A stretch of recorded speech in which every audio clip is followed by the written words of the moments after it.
Number 5 for January is Mr. Penumbra's 24-Hour Bookstore by Sloan, written in 2012. I'm not sure what happened with this cover for Kindle. It's not attractive. But that aside, I read this on a friend's recommendation. Really strong recommendation. How to tackle this one. So, a young graphics designer finds himself on the bad side of the recession market. Sounds a little familiar. Then one day he sees a help wanted sign on outside Mr. Penumbra's 24-hour bookstore. And the place is so strange and the owner is so compelling that he can't help but take the job.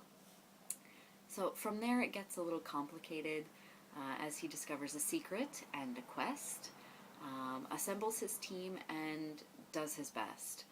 It's sort of like a Dungeons and Dragons game set in the real world, and the formula will be familiar to anybody who reads a lot of fantasy. But this book is more than just that.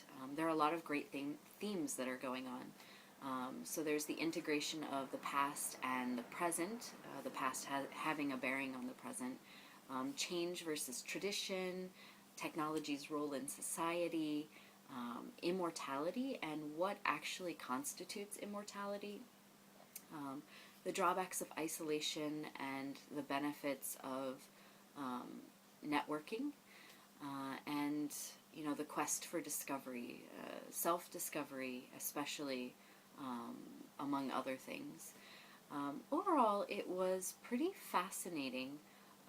The imagery was stunning when it came to the creative, more fantastic aspects of the story, like the bookstore itself, the art projects that his friends work on,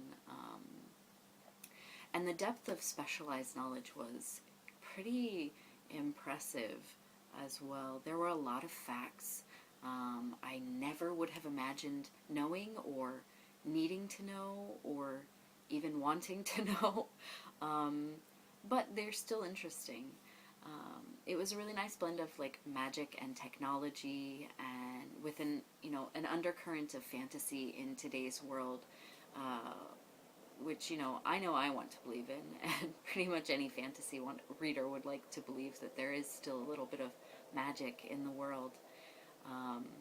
Some of the connections, not only in the story but also in between characters, seemed a little lucky and a little too convenient for my taste, but it was such a clever little mystery that I couldn't really mind the extra tidiness.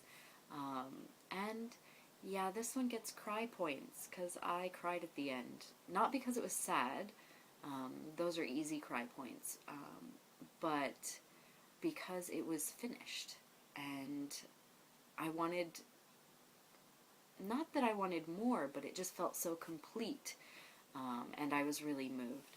So yeah, definitely cried at the end. I'm not embarrassed.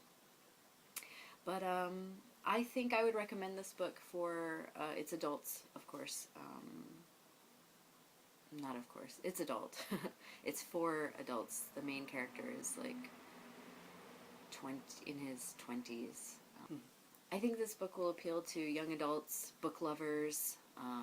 There's a secret society. I'm noticing a trend. So anyone who's into that. Mystery lovers who also really like technology and a little bit of magic. RPGers. I think it's got a pretty broad base of people who it might appeal to. So if any of this sounds interesting, I definitely recommend reading it.